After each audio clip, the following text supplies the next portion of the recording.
Assalamualaikum warahmatullahi wabarakatuh. Sahabat Dakwah Tangsel yang dirahmati Allah. Lagi-lagi kita mendengar berita yang sangat memilukan hati. Kali ini sebagian saudara-saudara kita, saudara muslim yang aktif di salah satu ormas Islam, meninggal dunia atau tewas, tertembak. Ini adalah peristiwa yang sangat memilukan. Tidak boleh dalam Islam ada nyawa yang hilang tanpa alasan. Tidak boleh ada darah yang tertumpah tanpa alasan yang benar. Allah Subhanahu wa taala berfirman di dalam Al-Qur'an, A'udzubillahi minasyaitonirrajim. Man qatala nafsan bighairi nafsin aw fasadin fil ard faka'annama qatalan nasa jami'a. Barang siapa yang membunuh seorang diri atau menghilangkan sebuah nyawa tanpa ada alasan yang benar, misalnya alasan dia melakukan pembunuhan atau kerusakan di muka bumi, maka orang tersebut, pembunuh tersebut, seolah-olah telah membunuh umat manusia seluruhnya. Nah, dalil ini menunjukkan bahwa Islam memandang mahal nyawa seorang manusia, terlebih seorang muslim, sampai-sampai satu nyawa disetarakan dengan nyawa seluruh manusia. Orang yang menghilangkan nyawa satu orang sama saja menghilangkan seluruh nyawa manusia. Bayangkan dosa sebesar apa yang ditanggung oleh orang yang membunuh seluruh manusia. Itulah dosa yang ditanggung ketika dia membunuh satu orang manusia.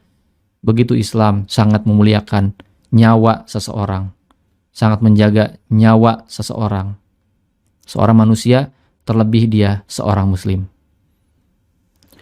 Ada beberapa hal yang kemudian menghalalkan nyawa itu dihilangkan di dalam Islam. Rasulullah SAW menyampaikan kepada para sahabat ada 3 hal.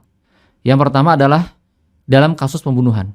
Ketika seseorang melakukan pembunuhan, maka dia harus dihukum mati. Jadi dia boleh dibunuh, tentu oleh vonis pengadilan tentunya, oleh negara tentunya. Yang kedua, seorang manusia boleh dihilangkan nyawanya ketika dia mendapatkan hukuman akibat perbuatan zina, sementara dia adalah orang yang sudah menikah. Dengan kata lain, dia mendapatkan hukuman rajam. Dan yang ketiga, orang yang pantas atau dibenarkan untuk dihilangkan nyawanya adalah yaitu orang yang murtad dari Islam. Ketika dia diajak untuk rujuk kepada Islam dan dia tidak mau untuk kembali kepada Islam, maka jatuhlah hukuman mati dari pengadilan kepada orang tersebut. Jadi hanya 3 ini saja yang kemudian dibolehkan untuk dihilangkan nyawanya dengan putusan pengadilan atau dengan kata lain hukuman mati.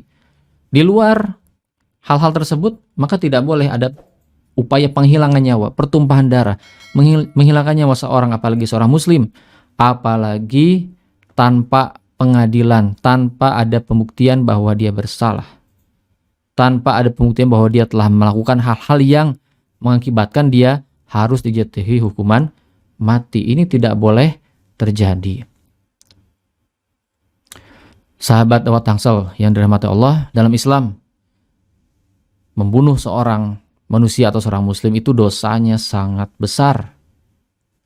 Di dalam ayat lain Allah Subhanahu wa taala berfirman, "Wa may yaqtul mu'minan muta'ammidan fajazaohu jahannamu khalidan fiha."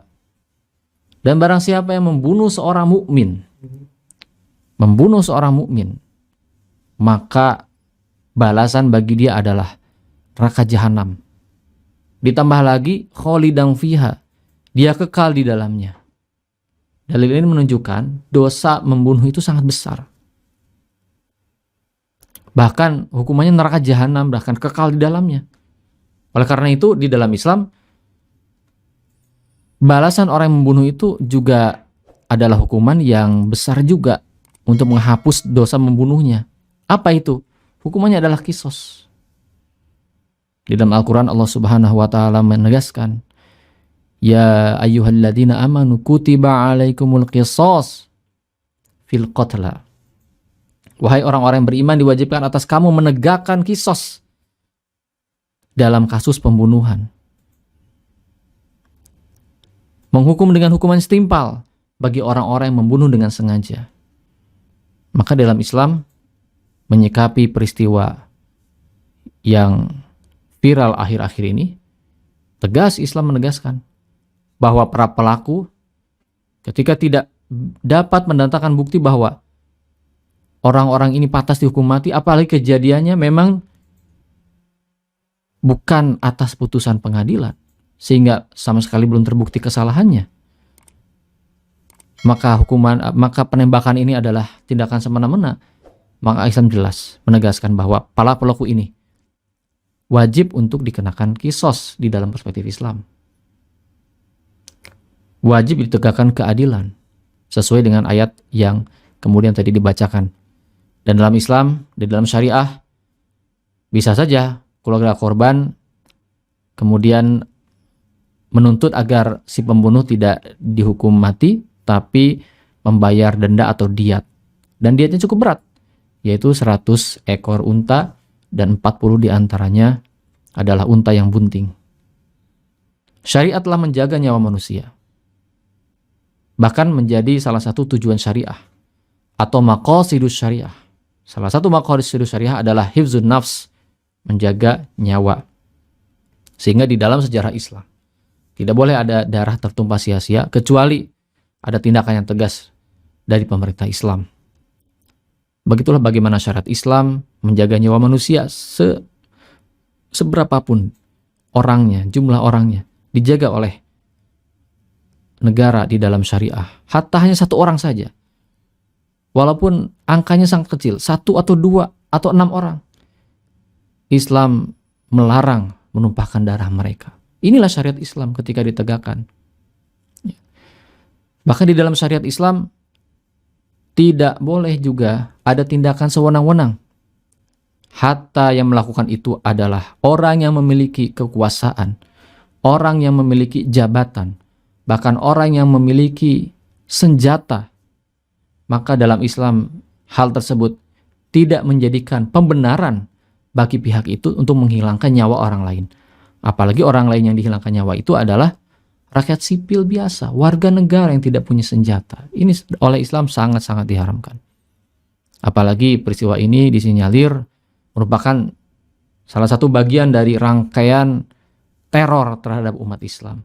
Teror terhadap kelompok-kelompok Islam. Tentu sangat disayangkan. Di negeri mayoritas Muslim, kita mendapatkan teror yang sedemikian rupa. Hanya karena satu kesalahan. Yaitu apa? Yaitu menyerukan tegaknya Islam. Nah, oleh karena itu, peristiwa ini yang menyadarkan kita semua bahwa demokrasi dan hak asasi manusia atau HAM yang selama ini dijunjung tinggi oleh orang-orang sekuler, ternyata ini semua tidak berlaku ketika kekuasaan berhadapan dengan orang-orang yang dianggap berseberangan secara politik, tidak disukai oleh kekuasaan. Maka ini semua tidak berlaku. Mari kita tinggalkan semua ideologi selain Islam, semua sistem selain Islam, karena hanya syariat Islam yang dapat menjaga nyawa dan darah seorang muslim dan manusia secara keseluruhan. Semoga bermanfaat. Assalamualaikum warahmatullahi wabarakatuh.